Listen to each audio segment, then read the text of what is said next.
नमस्कार, मैं रविश कुमार। आईफोन, अदानी और अयोध्या। आज का वीडियो आपको ध्यान से देखना चाहिए। कैसे भारत के अखबार अदानी की खबरों को लेकर मौन व्रत धारण कर लेते हैं और अयोध्या का नाम आते ही राम राम जपने लग जाते हैं। आज के वॉशिंगटन पोस्ट में एक ऐसी खबर आई है जिससे पता चलता है कि राम के देश में सब कुछ ठीक नहीं, वैसा तो बिल्कुल भी नहीं जैसा उनकी मर्यादा के हिसाब से होना चाहिए। अक्टूबर महीने में जो विपक्ष के सांसदों और कुछ पत्रकारों के आईफोन को एप्पल की तरफ से चेतावनी जारी हुई कि आपके फोन को स्टेट की तरफ से हैक किया जा रहा है, तब थोड़े समय के लिए बवाल मचा। शक की सुई मोदी सरकार की तरफ घूमी तो सरकार ने उल्टा आईफोन पर ही आरोप मढ़ा और जांच शुरू कर दी। वॉशिंगटन पोस्ट की खबर बताती है कि सरकार आईफोन पर दबाव डाल रही है। यहां यह समझना जरूरी है कि आरोप सरकार पर है, शक सरकार पर है और वही आईफोन बनाने वाली एप्पल कंपनी पर दबाव डाल रही है। यह रिपोर्ट छपी है। क्या सरकार अपने आप को बचाना चाहती है? हम इस खबर के अलावा हिंदी के अखबारों में अयोध्या पर हो रही रिपोर्टिंग के तौर तरीकों की भी बात करेंगे। आपको पता तो होगा कि गौतम अदानी और मुकेश अंबानी को भी राम मंदिर के उद्घाटन के लिए आमंत्रित किया गया है।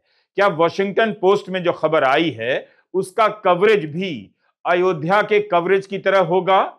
यही बताने के लिए यह वीडियो बनाया है ताकि आप देख सकें कि पत्रकार और अखबार जहां पत्रकारिता करनी चाहिए वहां छोड़कर वहां कर रहे हैं जहां सरकार का कोई डर नहीं और कोई जवाबदेही नहीं। कायदे से उन्हें राम का तो डर होना ही चाहिए कि कोई देख रहा होगा कि वे किससे बचकर उनके शरण में आए हैं।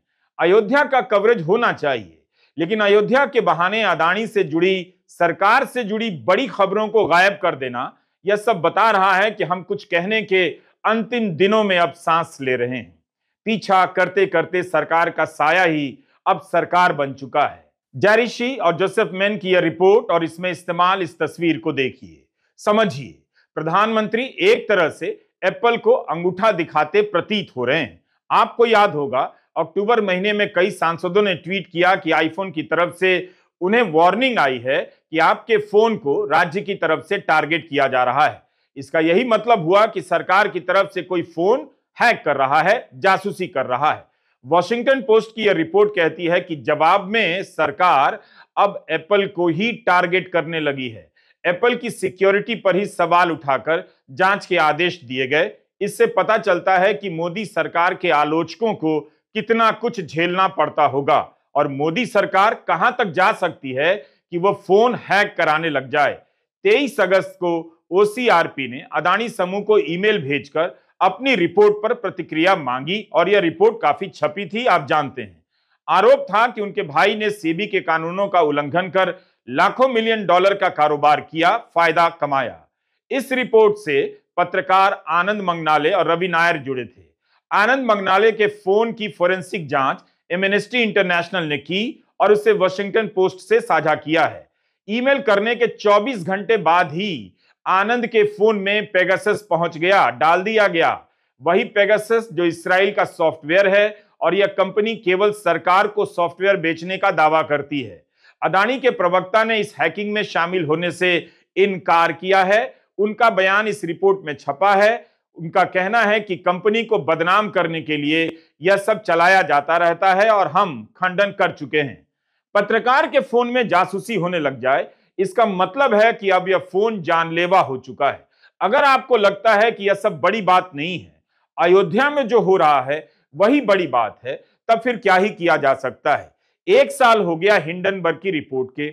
उसके बाद अदानी समूह को लेकर कितनी ही वेबसाइट और अखबारों में खोजी रिपोर्टें आई, क्या हुआ? कुछ भी नहीं।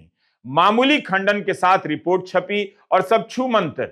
लेकिन क्या यह डरने की बात नहीं कि कोई पत्रकार इस समूह को ईमेल करे, प्रतिक्रिया मांगे और उसके फोन में पेगासस घुसा दिया जाए, उसकी जासूसी होने लग जाए?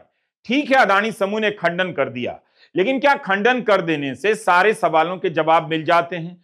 वैसे ही जैसे आरोप सरकार पर है और जांच भी सरकार कर रही है, पत्रकारिता करने वालों पर कितना खतरा है। फोन बनाने वाली कंपनी एप्पल भी नहीं बच सकी, उस पर भी दबाव है। इसलिए वॉशिंगटन पोस्ट की यह खबर अखबारों में, खासकर हिंदी के अखबारों से गायब हो सकती है। कहीं छप भी जाएगी तो इस तरह से कि पढ़ने वालों को कुछ भी समझ ना आए। हिंदी अखबारों को आप गौर से देखिए तो पता चलेगा कि पत्रकार असली मुद्दों को छोड़कर खबरों को खोजना और सूंघना बंद कर किन मुद्दों पर पत्रकारिता कर रहे हैं और उसकी भाषा क्या है, शैली क्या है, किस खबर को एक दो लाइन में निपटा दे रहे हैं और किस पर लगातार हफ्तों भी नहीं महीनों लिख रहे हैं। इस बात का अध्ययन किया जाना चाहिए कि हिंदी के अखबारों ने अयोध्या और राम मंदिर के निर्माण को लेकर किस तरह से कवरेज किया है। इस कवरेज में अयोध्या के लोगों की कितनी आवाज है, शहर में इतना बड़ा बदलाव हुआ, क्या उससे प्रभावित लोगों की आवाजें इन खबरों में हैं। दूसरी तरफ राम मंदिर से जुड़ी खबरों का अध्ययन बताएगा कि किस तरह इन अखबारों ने एक एक सूचना को बड़ा बनाया, बल्कि बड़ा बने इसलिए हर सूचना को खबर योग्य बनाया। मिसाल के तौर पर जागरण ने एक दिन छापा कि रामलला की पूजा के लिए जोधपुर से पहुंचा 6 क्विंटल देसी घी। जोधपुर से बैलों के 5 रथों पर देसी घी कलश में भरकर लाया गया। उस दौरान राजस्थान में चुनाव हो रहे थे। आप याद कीजिए, क्या किसी को यह नहीं दिखा कि 5 रथ देसी घी लेकर अयोध्या जा रहे हैं? इन रथों के आसपास लोगों की किस तरह की गतिविधियां हैं, क्या किसी को नहीं दिखा? इसका मतलब है कि विपक्ष के सिस्टम को भी जमीन की कोई खबर नहीं होती, ना पता है कि जमीन पर जो वो देख रहे हैं उसे कैसे सामने लाना है। बैलों के 5 रथ जब देसी घी लेकर अयोध्या पहुंचे तब यह खबर जागरण में छपती है। आज के दैनिक भास्कर के विजय उपाध्याय ने अपनी रिपोर्ट में लिखा है कि अयोध्या हिंदू धर्म की थीम पर सज गया है। हिंदू धर्म की थीम इस वक्त जो अयोध्या में हो रहा है उसके लिए शायद यह सटीक पंक्ति लगती है। 13 किलोमीटर लंबे राम पथ पर दोनों तरफ की जो दुकानें हैं उस पर जय श्री राम और सीताराम लिख दिया गया है। दैनिक भास्कर ने इस खबर में लिखा है कि एक आचार्य और प्रधानमंत्री सहित 5 लोग गर्भगृह में होंगे। खबर में लिखा है कि प्राण प्रतिष्ठा के वक्त मूर्ति की आंखों से जब पट्टी हटाई जाएगी उस वक्त गर्भगृह में प्रधानमंत्री नरेंद्र मोदी दाईं ओर मूर्ति के पीछे खड़े होंगे। गर्भगृह में मोहन भागवत, मुख्यमंत्री योगी आदित्यनाथ, राज्यपाल आनंदीबेन होंगी। इसके अलावा एक आचार्य भी। अब आप गौर कीजिए, प्रधानमंत्री कहां खड़े होंगे जब मूर्ति से पर्दा हटेगा, कैमरा मूर्ति पर होगा और फ्रेम में कौन दिखेगा? भगवान राम के साथ प्रधानमंत्री मोदी। यानी इस जगह की पहली तस्वीर में वही होंगे हमेशा हमेशा के लिए। एक से एक राजनेताओं ने इस देश में मंदिर बनवाए होंगे, मगर किसी ने खुद को फ्रेम के हिसाब से इस तरह से नहीं सोचा होगा। ऐसी तस्वीर के बारे में उन्हें ध्यान भी नहीं आया होगा। हो सकता है कि ऐसा ना हो, मेरा अंदाजा गलत हो, मगर जब यह पंक्ति पढ़ रहा था तो यही लगा कि ऐसा भी हो सकता है। पंक्ति फिर से पढ़ देता हूं। प्राण प्रतिष्ठा के वक्त मूर्ति की आंखों से जब पट्टी हटाई जाएगी उस वक्त गर्भगृह में प्रधानमंत्री नरेंद्र मोदी दाईं ओर मूर्ति के पीछे खड़े होंगे। दैनिक भास्कर ने अपनी खबर में एक दिलचस्प जानकारी और दी है, वह यह कि सूत्रों के मुताबिक सारे वैदिक कार्य प्रधानमंत्री ही करेंगे। यह खबर भी सूत्रों के हिसाब से आ रही है कि प्रधानमंत्री ही सारे वैदिक कार्य करेंगे। अब देखिए, विपक्ष के कुछ नेताओं ने पूरे प्रकरण को, प्रायोजन को राजनीतिकरण करने की बात उठाई तो उनके बारे में किस तरह के बयान आए? राम विरोधी हैं, हिंदू विरोधी हैं, लेकिन गर्भगृह में प्रधानमंत्री के साथ मोहन भागवत की उपस्थिति क्या राजनीतिकरण नहीं है? 26 अक्टूबर को ही दैनिक जागरण ने छाप दिया था कि संघ परिवार के हाथ में रामलला की प्राण प्रतिष्ठा की कमान। क्या यह हेडलाइन काफी नहीं है कि यह आयोजन केवल धार्मिक नहीं है, राजनीतिक भी है? क्या सुप्रीम कोर्ट ने यह आदेश दिया था कि आरएसएस इसका आयोजन कराएगा? क्या हमारे पास इसकी व्यवस्था के लिए दूसरे और तंत्र नहीं? आलोचना का ऐसा भय बना दिया गया है, सहमति की ऐसी रेत बिछा दी गई है, उसे इतना तपा दिया गया है कि उस रेत पर चलकर कोई सवाल नहीं पूछना चाहता। हम लोगों ने सवालों को कितने स्तर पर खत्म किया है, कुचला है। इसी डर से सवाल ही बदल गए। जब संघ के हाथ में कमान है तो जाहिर है बुलाने को लेकर राजनीति होगी। जिन्हें नहीं बुलाया जा रहा है उसका मतलब निकाला जाएगा, इसलिए वे गुहार लगा रहे हैं कि हमें नहीं बुलाया गया। 28 दिसंबर के दिन दैनिक जागरण के पहले पन्ने पर यह खबर छपी है। लिखा है कि राम मंदिर के सिंह द्वार के सामने होगा मोदी का संबोधन। भाषण की जगह संबोधन लिखा है। कितनी सफाई से राजनीतिक गतिविधि को राजनीति से अलग बताने के लिए भाषण की जगह संबोधन का इस्तेमाल किया जाता है। खबर में लिखा गया है कि इसके लिए आयोजन स्थल का चुनाव हो रहा है। अग्रिम कतार में संत महात्मा बैठेंगे और उनके पीछे देश भर से आए विशिष्ट अतिथि। यह साफ नहीं कि विपक्ष के नेताओं को भी भाषण अर्थात संबोधन या संबोधन अर्थात भाषण सुनना पड़ेगा या वे इसमें शामिल नहीं होंगे। जरूरी नहीं कि आप आलोचना के नजर से ही अखबारों को पढ़ें।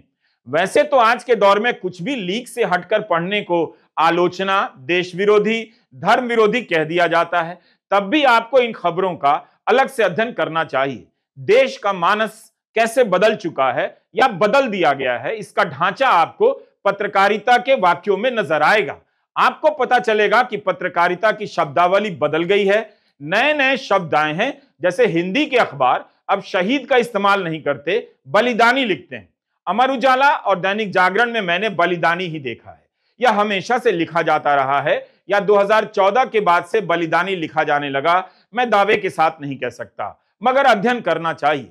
कई बार इन शब्दों को पढ़कर लगता है कि भारत भले ही संवैधानिक रूप से हिंदू राष्ट्र नहीं है, मगर हिंदी की पत्रकारिता ने हिंदू राष्ट्र के लिए अपने शब्द, अपने वाक्य अभी से तैयार कर लिए हैं। अफसोस कि किसी शोधकर्ता ने इन बदलावों पर ध्यान नहीं दिया। ध्यान रहे कि अखबारों के पन्ने पर यह बदलाव जनता की मांग पर नहीं हुआ होगा, अखबारों ने अपनी तरफ से जनता पर थोपा है। यह 27 अक्टूबर का दैनिक जागरण है।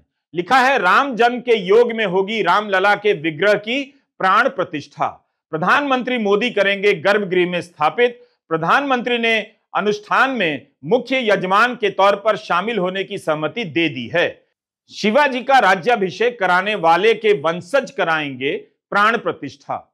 लेकिन अब प्राण प्रतिष्ठा प्रधानमंत्री करा रहे हैं, मगर उस समय यही खबर छपी थी। अक्षत पूजन संग प्रस्फुटित होगा प्राण प्रतिष्ठा महोत्सव का उल्लास। अगली खबर, विद्यालयों में रामायण से जुड़े प्रसंगों पर होंगी प्रतियोगिताएं। अगली खबर, जहां जहां चरण पड़े रघुवर के वहां लगेंगे श्री राम स्तंभ। अगली खबर, अभेद्य होगी राम मंदिर की सुरक्षा। अगली खबर, अमेरिका में राम मंदिर का जश्न, निकली कार रैली। और अगली खबर, देश के कोने कोने से अयोध्या के लिए चलेंगी विशेष ट्रेनें। 1000 ट्रेनें चलेंगी। राम मंदिर का सुपर स्ट्रक्चर लगभग पूरा। अयोध्या महोत्सव आमंत्रण यात्रा की शुरुआत। 48 दिनों तक होगी रामलला की राग सेवा। वाल्मीकि रामायण पर आधारित होगी अयोध्या की कथा। शतचंडी महायज्ञ की ऊर्जा से अयोध्या की धरती होगी उर्वरा। प्राण प्रतिष्ठा से पूर्व वार्डों की सूरत बदलेगी। रामलला के उत्सव के लिए बनाया गया अभियान गीत राष्ट्रीय स्वयंसेवक संघ की ओर से अभियान गीत बनाया गया है। इस गीत के बोल हैं, हृदय श्री रघुवर जी के अवधपुरी में प्राण प्रतिष्ठा होना है। निमंत्रण को स्वीकार करो, अब सबको अयोध्या चलना है। अगली खबर, प्रसाद और रजकण भेंट कर जोड़ा जा रहा है भावनात्मक रिश्ता। मतदाताओं को उनकी भूमिका याद दिला रही है विहिप यानी विश्व हिंदू परिषद। खबर में लिखा है कि विधानसभा चुनाव के समय अब विश्व हिंदू परिषद के नेता रामनगरी में घर घर पहुंचकर लोगों को राम जन्मभूमि के रजकण यानी मिट्टी और रामलला का भोग प्रसाद भेंट कर रहे हैं। आगे यह भी लिखा है कि अभी विश्व हिंदू परिषद के नेताओं में अयोध्या से बाहर 40-50 विधानसभा क्षेत्रों में वितरित करने पर मंथन चल रहा है। प्रसाद जिसमें बड़ी इलायची का दाना है। क्या यह राजनीतिकरण नहीं था? यह खबर यूपी विधानसभा चुनाव के समय की है। इन खबरों से गुजरते हुए आप अयोध्या, राम मंदिर के निर्माण और राजनीति के बारे में कितना कुछ जानते हैं? विपक्ष को पता ही नहीं कि राम मंदिर के उद्घाटन के नाम पर गांव-गांव तक किस तरह के कार्यक्रमों को पहुंचाया जा रहा है, उसके जरिए किस तरह की राजनीति जमाई जा रही है। तभी मैंने पहले भी कहा है कि जनवरी आएगा, 10 साल के मुद्दे हवा में उड़ जाएंगे। जनता के पास दूसरे मुद्दों पर सोचने का वक्त ही नहीं होगा। 24 का चुनाव राम मंदिर का चुनाव है और इसी पर लड़ा जाएगा। विपक्ष के इस नेता को बात समझ में आ गई है। रैलियां करने और दिल्ली में प्रेस कॉन्फ्रेंस करने से उनकी बात जनता के बीच नहीं पहुंचेगी। चैनलों के पास राम मंदिर के अलावा कुछ नहीं होगा, इसलिए इस नेता को पैदल ही चलकर जनता के बीच जाना होगा। गोदी मीडिया और आरएसएस जनता को राम मंदिर के अभियान में झोंक देंगे। उसके पास राहुल को सुनने के लिए और उनकी बातों पर विचार करने के लिए न समय बचेगा न भेजे में जगह। एक तरह से यह ठीक भी है कि यह नेता पैदल चलते रहें। 14 जनवरी से 20 मार्च के बीच राहुल गांधी भारत न्याय यात्रा पर निकलेंगे। मणिपुर से लेकर मुंबई के बीच 14 राज्यों के 85 जिलों से गुजरेंगे। सवाल है, राहुल न्याय यात्रा के जरिए राम मंदिर के समानांतर क्या अपने मुद्दों को खड़ा कर पाएंगे? एक तरफ जनता हजारों ट्रेन से अयोध्या जा रही होगी, ले जाई जा रही होगी, दूसरी तरफ यह नेता अकेला जनता के बीच पैदल चला जा रहा होगा। भारतीय राजनीति के विखंडन का यह दृश्य हमेशा हमेशा के लिए याद किया जाएगा। कन्याकुमारी से कश्मीर तक पैदल चलने के बाद मणिपुर से मुंबई के बीच इस यात्रा के परिणाम और प्रभाव की चर्चा के लिए गोदी मीडिया में अब कोई जगह नहीं है। उन जगहों को राम के नाम से भर दिया जाएगा। राहुल गांधी हार और जीत की चिंता से मुक्त, बल्कि 3 राज्यों में करारी हार के बाद भी धूल झाड़कर फिर से चलने के लिए खड़े हो गए हैं। लगातार हार के बीच खड़े होने और चलने की यह कहानी अद्भुत होते हुए भी राजनीति की अयोध्या पहुंच पाएगी या नहीं, इसकी भविष्यवाणी करना मेरा काम नहीं। मगर अयोध्या पहुंचकर मोदी की राजनीति नहीं रह जाएगी, यह होते हुए जरूर देख रहा हूं। वे धर्म की ओट में धर्म का नाम लेकर राजनीति का रास्ता तय करते चले जा रहे हैं। कांग्रेस कहती रह जाएगी कि प्रधानमंत्री मणिपुर नहीं गए, मणिपुर पर नहीं बोले और प्रधानमंत्री मोदी राम का नाम जपते हुए चुनावी बेड़ा पार कर जाएंगे। भारत की राजनीति में बिना मुद्दों का यह चुनाव उनके लिए सबसे आसान चुनाव होने जा रहा है। काश इतनी ही शिद्दत से इन अखबारों में जनता के सवालों को कवर किया गया होता। वॉशिंगटन पोस्ट में आईफोन, अदानी और भारत सरकार को लेकर जो खबर छपी है उससे कवर किया जाता, सरकार से सवाल पूछा जाता। पिछले 10 साल की कई बड़ी खबरें जिन्हें पत्रकारों ने जान जोखिम में डालकर अपनी नौकरी गंवाकर आपके सामने लाने की कोशिश की, क्या इन अखबारों में उन्हें जगह दी गई? चैनलों पर उन पर बहस हुई? बेहतर होता कि गहन अध्ययन से इसका जवाब खोजा जाए। थोड़ी मेहनत आप कीजिए। पत्रकारिता का भी धर्म होता है, उसकी मर्यादा होती है। मगर हिंदी चैनलों और अखबारों, अंग्रेजी अखबारों और चैनलों ने भी उसे रौंद डाला। जिस गोदी मीडिया से पत्रकारिता के धर्म की रक्षा नहीं हुई, वह धर्म की रक्षा में पत्रकार बना फिर रहा है। टीवी चैनलों के जरिए इस पूरे आयोजन को चुनावी माहौल में बदल दिया जाएगा। इसी आंधी पर हर तरह की मर्यादा धूल बनकर उड़ती नजर आएगी। हमने तो केवल 2 अखबारों की खबरों का यह जिक्र किया। जिस तरह से इन अखबारों ने नियमित रूप से कवरेज किया है, इतनी मेहनत की है, इसकी पहचान की जरूरत है। अगर उन्होंने नहीं किया होता तो आज से 50 साल बाद जब आप इतिहास के पन्ने पलटने जाएंगे तो पलटने के लिए आपको पन्ना ही नहीं मिलता। कम से कम आप देख सकते हैं कि किस तरह से कवर किया जा रहा है। जब से मंदिर बनना शुरू हुआ है तब से इन 2 अखबारों ने हर दिन हर ईंट के रखे जाने को कवर किया है। अयोध्या को लेकर दोनों के बीच खूब प्रतियोगिता भी दिखती है। कभी जागरण में एक्सक्लूसिव तो कभी उजाला में एक्सक्लूसिव। यूपी का कोई भी पाठक जो इन अखबारों को पढ़ता है हो ही नहीं सकता कि उसकी नजर अयोध्या की खबर पर ना पड़े। कोई शोधकर्ता इस पर रिसर्च कर सकता है कि कितनी खबरें छपी हैं, इन खबरों के जरिए किस तरह का माहौल बनाया गया, इन खबरों में किस तरह के शब्दों के इस्तेमाल हुए, यह भी अध्ययन का विषय होना चाहिए। मुझे पूरा भरोसा है कि भास्कर से लेकर हिंदुस्तान ने भी कम मेहनत नहीं की होगी। इतनी मेहनत के बाद अगर यूपी के पाठकों को इन खबरों के बारे में पता नहीं तो बेहद अफसोस की बात है। अखबारों के पत्रकार जानते हैं कि अब कौन सी खबर नहीं छपेगी। उनका दिल भी अफसोस करता है कि ये करने के लिए नहीं आए थे मगर कर रहे हैं।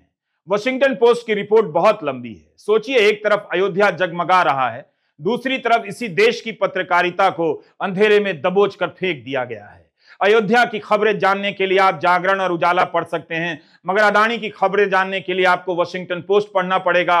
हो सकता है कि अब जहाज पकड़कर अमेरिका ही जाना पड़ जाए। वॉशिंगटन पोस्ट की इस खबर में क्या क्या नहीं बताया गया है। आईफोन में पेगासस कैसे घुसा, इसका जवाब नहीं मिला। एप्पल ने अपने उपभोक्ताओं को नोटिस भेजा कि आपके फोन को सरकार की तरफ से कोई हैक कर रहा है, तो सरकार उसी के पीछे पड़ गई। वॉशिंगटन पोस्ट ने लिखा है कि सरकार की तरफ से सवालों की बौछारों के बाद एप्पल का सिक्योरिटी एक्सपर्ट बाहर से दिल्ली आता है। यह बात नवंबर महीने की है, जब वो टेक्नोलॉजी मंत्रालय के अधिकारियों से मिलता है। एप्पल से जवाब तलब होता है। एप्पल ने अपना बचाव किया, कहा कि जब एप्पल इस तरह की सूचना देता है, आग है तो आपको पता होता है कि आग है।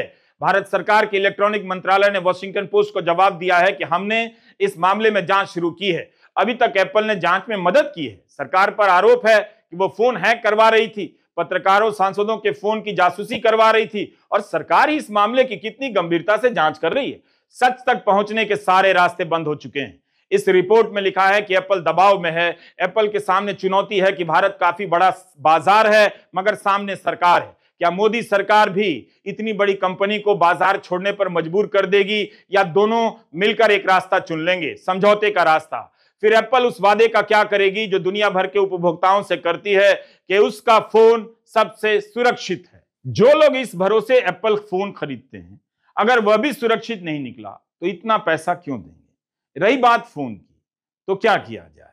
हर समय इस शक में जीने से अच्छा है कि अब सोचा जाए, क्या इस फोन को गंगा में फेंक दिया जाए और चला जाए अयोध्या, जहां सारा देश ले जाया जा रहा है, जहां सारी पत्रकारिता छोड़कर पहुंचाई जा चुकी है। यमुना पार कर सरयू पहुंचने से पहले ही भारत की पत्रकारिता ने खुद को अरावली से आने वाली रेतों में डुबो लिया है, रगड़ लिया है, खत्म कर लिया है। कितना खतरा उठा रहे हैं वे लोग, चंद पत्रकार, चंद कार्यकर्ता, चंद लेखक, चंद वकील, जो खबरों का पीछा कर रहे हैं, उन बातों का पता लगा रहे हैं जिन्हें सरकार छिपाना चाहती है।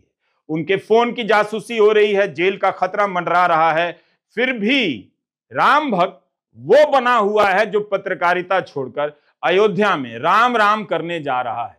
नमस्कार, मैं रवीश कुमार।